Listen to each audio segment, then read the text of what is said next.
Bonjour, dans cette petite capsule vidéo, nous allons essayer de rapidement parcourir avec vous une décision rendue par le tribunal de la jeunesse, car pour le commun des mortels, c'est un document qui est parfois un petit peu incompréhensible.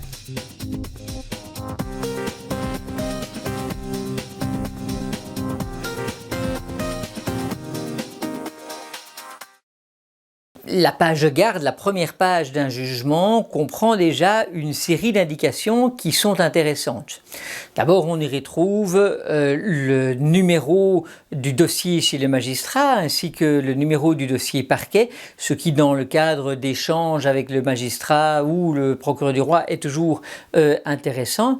Mais on retrouve surtout la date du jour à laquelle la décision a été prononcée. Et cette date-là est importante. Pourquoi? Eh bien parce que il s'agit de la date qui va faire point de départ pour le délai d'appel. Bien souvent, les parties ne se rendent pas à l'audience à laquelle le prononcé de la décision est rendu. Généralement, c'est quelques jours après qu'ils reçoivent cette décision envoyée par le greffe et qu'ils reçoivent cette décision chez eux. Et donc, il est important de se rendre compte que ce n'est pas la date à laquelle je vais recevoir la décision, mais bien la date à laquelle la décision a été prononcée qui va faire courir le délai d'appel. Suite à cette première page, on retrouve une page d'identification des parties. On va voir évidemment sur le procureur du roi qui est présent pour la société, mais le mineur, présent ou pas selon son âge, assisté d'un avocat, le nom, les coordonnées de chacun des parents, ainsi que le fait qu'il soit assisté ou pas d'un avocat. Et enfin, s'il y a des parties civiles, c'est là que l'on les retrouvera. Donc cela permet de comprendre qui était présent ou pas lors de l'audience où les débats se sont tenus. Est-ce qu'ils étaient représentés? Est-ce qu'ils n'étaient pas représentés? Mais donc on a déjà là une série d'indications intéressantes. Suite à cela, nous avons une autre page qui est intéressante et qui nous fournit une série d'informations, puisque c'est une page qui va reprendre d'abord les articles qui vont servir à fonder la décision. Est-ce que nous avons affaire à un mineur en danger ou bien à un mineur poursuivi pour des faits qualifiés infractions?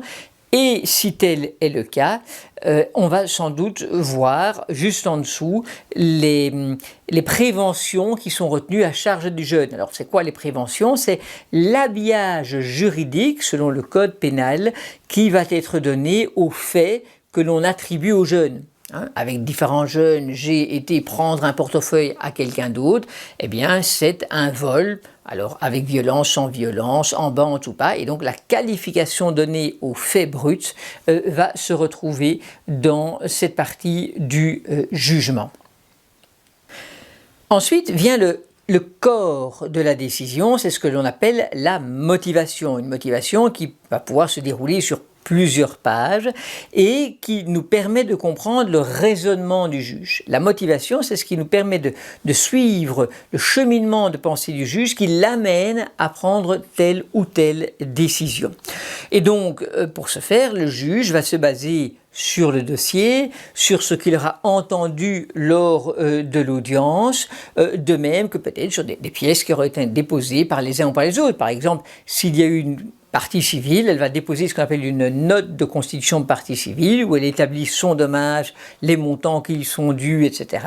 Eh bien, le juge va aussi se baser sur cette note. Et c'est avec tous ces éléments que le juge va faire sa motivation. Alors, une motivation sur les faits infractionnels, est-ce que les qualifications retenues par le procureur du roi, je peux les suivre ou est-ce qu'il faut les amender? Est-ce que le jeune, eu égard au dossier, est tenu pour responsable de ces faits ou bien est-ce qu'on estime qu'il y a un doute ou qu'il doit être purement et simplement acquitté?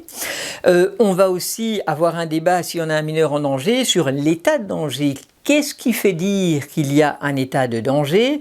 Comment est-ce que cela est marqué dans la décision? Qu'est-ce qui a retenu l'attention du juge? C'est évidemment des éléments importants lorsqu'ensuite on va analyser cette décision.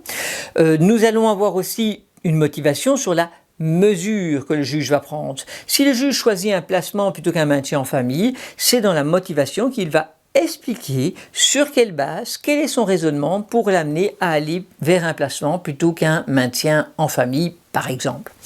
Enfin, c'est dans cette motivation aussi que l'on va voir le raisonnement du juge par rapport aux éventuelles parties civiles. Est-ce qu'elles sont recevables ou non, fondées ou pas, partiellement, quels sont les montants qui vont être octroyés.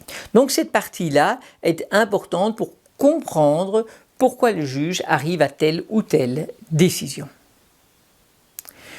Et enfin, la dernière partie de la décision, c'est ce qui est décidé en soi-même. Généralement, c'est précédé de la mention par ses motifs, le tribunal décide que, et donc ce qui fait décision purement et simplement, ce qui s'impose aux personnes, c'est évidemment ce qui suit ces deux mentions. Par ses motifs, le tribunal décide que, et c'est là qu'il faut aller regarder. Donc il peut y avoir beaucoup de choses dans la motivation, ce n'est pas encore la décision, ça c'est l'explication de la décision. Et puis nous avons la décision elle-même qui va bien sûr porter sur fait établi ou pas fait établi, la mesure que le juge va prendre et éventuellement les dommages et intérêts qui sont octroyés aux victimes. Donc c'est une dernière partie de la décision qui est le point qui va s'imposer à tout le monde. Généralement, cette partie, on le verra dans le jugement, est dite exécutoire, c'est-à-dire qu'elle s'impose, même si l'on fait appel, on est obligé de respecter cette décision. Voilà, donc maintenant je crois que vous y verrez un petit peu plus clair lorsque vous recevrez une décision du tribunal de la jeunesse. Enfin, en tout cas, c'est notre espoir, c'est que dorénavant, ce texte, ce charabia juridique, parfois un peu compliqué, vous semble un petit peu plus clair et que vous sachiez ce que vous devez aller regarder dans cette décision rendue par le tribunal de la jeunesse.